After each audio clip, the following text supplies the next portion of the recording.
Di setiap provinsi di negeri ini, ada satu nama yang mengatur siapa dapat proyek dan siapa tidak. Dia bukan kepala daerah, tapi dia memegang daftar pemenang tender fee project harus disetor ke mejanya. Namanya jarang ada di baliho, tapi semua kontraktor lokal mengenalnya. Dia adalah Kepala Dinas PUPR. Dan hari ini kita bongkar cara kerjanya lewat satu tokoh.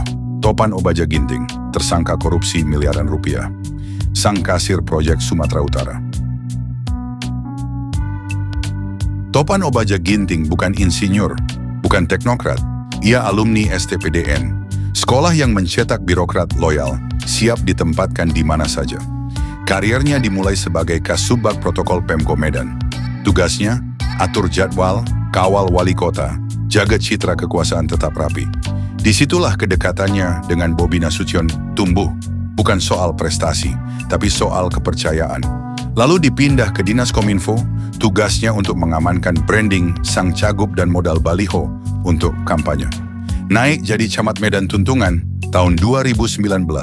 Perlahan, Topan pindah jalur dari protokoler ke proyek. Loncatannya besar, Kepala Dinas PU Kota Medan. Di situ ia mulai memegang proyek, vendor, dan LPSI. Miliaran rupiah mengalir lewat meja kerjanya. Topan bertahan selama Bobi jadi wali kota. Dan saat Bobi mulai naik ke provinsi, Topan ikut. Ditenteng langsung, 24 Februari 2025. Dilantik jadi Kepala Dinas PUPR Sumut. Jabatannya sah, tapi statusnya titipan. Diposisikan di tempat strategis saat Bobi menyiapkan diri menuju kursi gubernur. Topan mulai belusukan, sidak, pencitraan, tapi semua itu cuman kulit luarnya. Karena di baliknya, ia sudah memegang daftar proyek, daftar kontraktor, dan yang paling penting, daftar setoran. Di Medan, Topan mulai dikenal kontraktor. Ia bukan cuma pejabat, ia penentu. Siapa dapat proyek, siapa tidak. Kedekatannya dengan Bobi jadi jaminan. Semua paham. Kalau mau proyek, ikut aturannya. April 2024, ia diangkat jadi pelet sekda Kota Medan. Tapi kekuasaan sebenarnya dating saat ia masuk ke provinsi. Anggaran yang ia kelola bukan puluhan, tapi ratusan miliar rupiah. Topan bukan lagi makelar. Ia jadi pengendali penuh. Ia atur proyek, tentukan siapa masuk sistem LPSI dan siapa disingkirkan. PPK, UPTD, vendor lokal, semua dikendalikan. Kontraktor wajib setor fee di awal. Tanpa itu, jangan harap dapat pekerjaan. Semua dilakukan diam-diam, lewat jabatan, lewat sistem. Tapi hasilnya nyata. Kepala dinas berubah jadi kasir kekuasaan.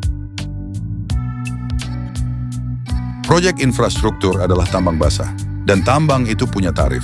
Penunjukan langsung, fee 12-15%, tender terbuka, fee 5% store di muka. Semua dikumpulkan lewat jaringan orang dalam. PPK, UPTD, kepala bidang, fee disetor. Proyek dibagi, uang disisihkan. Bukan untuk negara, tapi untuk kekuasaan. Menurut KPK, Topan Ginting mengatur proyek senilai dugaan fee yang ia kantongi, 8 miliar rupiah. Dalam operasi tangkap tangan disingkat OTT, uang tunai disita. 200 juta rupiah saat operasi dan 2,8 miliar rupiah di rumahnya. Uang itu bukan sisa gaji, tapi hasil sistem. Sistem yang diam-diam, rapi, dan dianggap biasa. Ini bukan pungli, ini kewajiban tidak tertulis. Dan dalam birokrasi proyek yang tidak tertulis, lebih kuat dari hukum yang tertulis. Topan ditangkap. Tapi sistem yang melahirkannya masih utuh, masih hidup, masih bekerja. Proyek kita tak rusak. Ia bekerja seperti memang dirancang, mengalirkan uang dari bawah ke atas. Kontraktor, pejabat, penguasa. Sudah jadi rahasia umum. Mau naik jabatan, bawa penawaran. Mau bertahan, jadi kasir proyek. Mau damai, beri jatah ke media dan ormas. Akibatnya, pejabat naik karena loyalitas. Bukan kapasitas. Proyek dikerjakan asal-asalan. Karena uangnya sudah disunat di awal. Media diameter. Karena sebagian ikut diberi proyek juga. Topan hanyalah nama hari ini. Besok, nama lain akan muncul. Tapi sistemnya tetap sama. Karena masalahnya bukan pada siapa, tapi pada struktur. Juni 2025, KPK datang diam-diam. Lokasi, Dinas PUPR Sumut. Topan Ginting ditangkap, uang disita, Bukti dikumpulkan, pejabat panik. Tapi hanya sebentar, media ramai, pemerintah jaga jarak. Bobi Nasution diam kala itu. Tapi rakyat tahu, Topan tidak sendiri.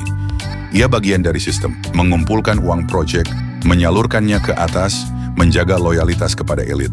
Hari itu kasir proyek ditangkap, tapi yang menyuruhnya belum tentu ikut diseret. Di berita hanya satu nama yang disebut, tapi dalam sistem banyak tangan tak pernah tertulis.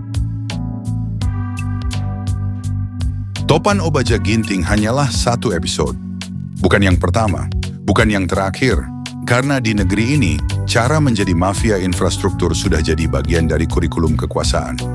Dan selama sistemnya tak dibongkar, yang jatuh hanya Mesa pada bidak catur. Rajanya tetap bermain.